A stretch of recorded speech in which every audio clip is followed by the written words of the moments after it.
બોલીએ કૃષ્ણ કનૈયા લાલ કી જય. આજના શુભ દિને તમામ શ્રોતાજનોને મારા હૃદય ભાવપૂર્વક જય શ્રી કૃષ્ણ. પાપ અને પુણ્ય એ કોણ ભોગવે છે? આત્મા શું છે?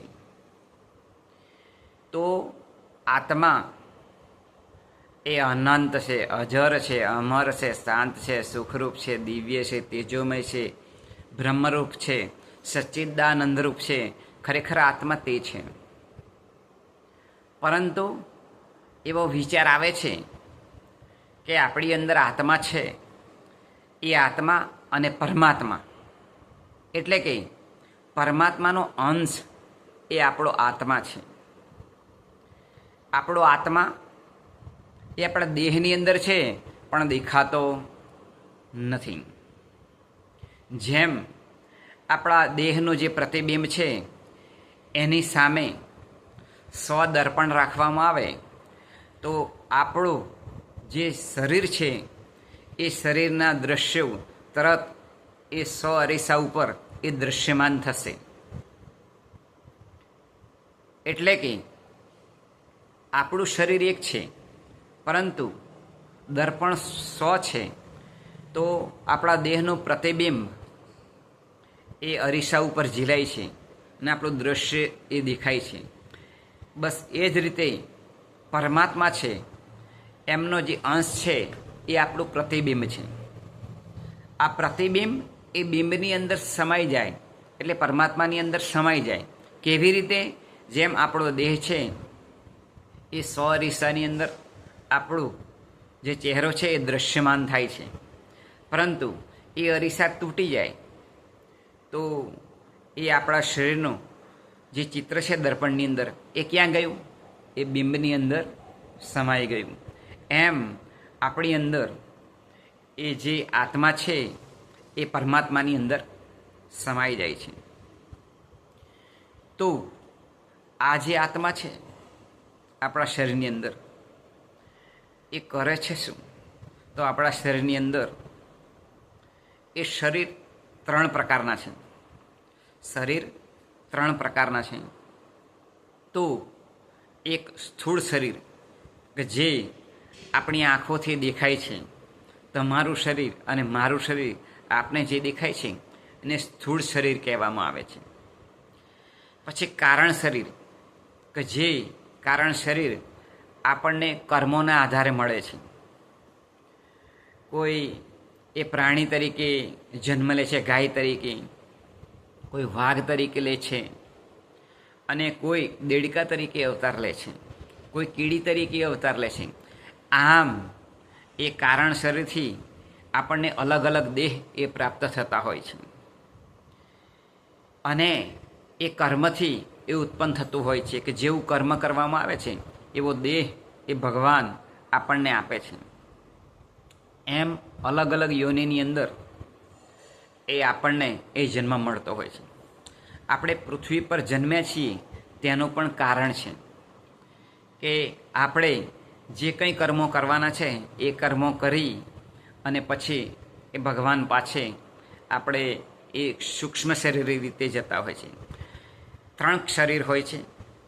એક તો આપણને દેખાય છે તે સ્થૂળ શરીર, તમારું ને મારું આંખથી જે આપણને દેખાય છે એ સ્થૂળ શરીર કહેવાય છે.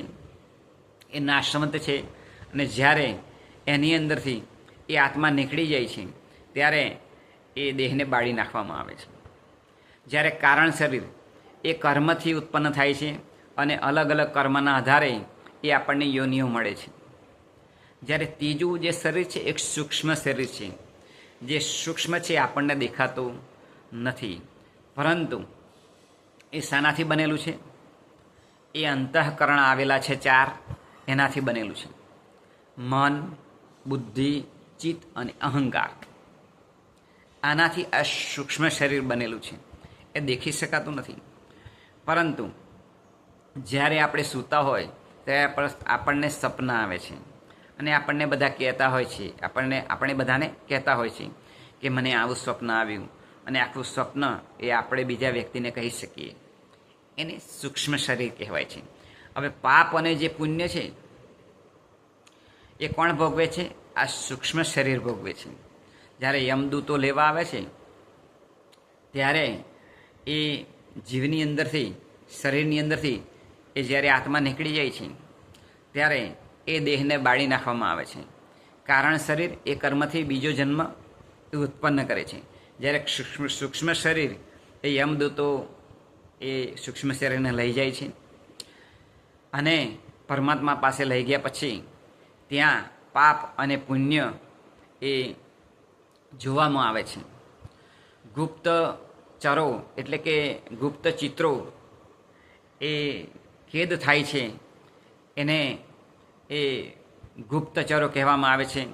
એ ગુપ્તચરો એ જે કાર્ય કર્યું હોય એ ભગવાન આગળ એ બતાવે છે કે 5 કિલો પાપ કર્યું છે અને 100 ગ્રામ પુણ્ય કર્યું છે. એટલે ભગવાન પૂછે છે એ સૂક્ષ્મ શરીરને કે તમારે પહેલાં પાપ ભોગવવું છે કે પુણ્ય ભોગવવું છે. એ પ્રમાણે જે પાપ છે એના આધારે નર્કની અંદર મોકલે છે અને જે પુણ્ય છે એના આધારે સ્વર્ગની અંદર મોકલે છે.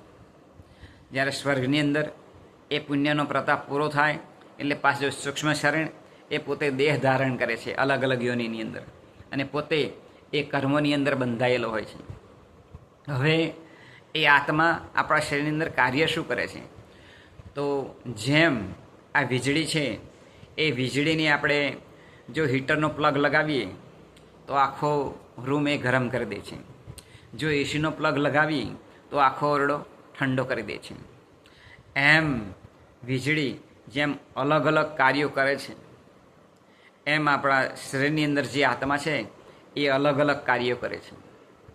એટલે કે જેમ વીજળી પાવર આપે છે એમ આપણા શરીરને પણ આત્મા એ પાવર આપે છે અને એ પાવરના કારણે આંખ એ દેખે છે. પરંતુ એ સારું જોવું કે નરસું જોવું એ આપણે બુદ્ધિ એ વિવેક કરે છે, એની અંદર વિચાર કરી અને આપણે કયું લેવું છે એ વિચાર એ બુદ્ધિ કરે છે. આમ આત્મા જેમ આંખને પાવર આપે છે ને આંખ દેખે છે, જ્યારે એ જ આત્મા એ કાનને પાવર આપે છે અને કાન સાંભળે છે. એ જ આત્મા એ પાવર આપે છે નાકને, એટલે નાક એ સુગંધ પણ પારખે છે અને દુર્ગંધ પણ પારખે છે. જીભ સ્વાદ પણ પારખે છે. જઠર એ પચાવે છે. આ બધું જે કંઈ છે કાર્ય એ શરીરની અંદર રહેલો આત્મા એ પાવર આપે છે. પૃથ્વી, જળ, તેજ, વાયુ ને આકાશ, આ 5 તત્વોથી આપણો આ દેહ બન્યો છે. એ દેહને પાવર આપવાનું કામ એ આત્મા કરે છે. પરંતુ આત્મા કેવો છે? અજર છે, અમર છે, શાંત છે, સુખરૂપ છે, દિવ્ય રૂપ છે, તેજોમય છે, અક્ષર છે, બ્રહ્મ છે, સચ્ચિદાનંદ રૂપ છે. ખરેખર તે છે. પરંતુ આ દેહથી એ અભિમાન આવે છે, હું એટલે કોણ, હું આમ કરી નાખું, હું તેમ કરી નાખું. એ જે અભિમાન છે એ અભિમાન દૈહિક છે. જ્યારે આંતરિક અભિમાન એ દેખાતું નથી, પણ અંદરથી એ જ્યારે વ્યક્તિ વિચારે છે કે આ મારો હાથ છે, એ આંતરિક અભિમાન છે. આપણું કંઈ છે જ નહીં. આમ બાહ્ય અને આંતરિક અહમ હોય છે, એ અહમ ટાળવો જોઈએ. તો એ વ્યક્તિ પોતે અહમને શૂન્યતા તરફ વળી જાય છે. ત્યારે આ મારો હાથ છે એવું કંઈ રહેતું નથી. હું એટલે કોણ એવું પણ રહેતું નથી.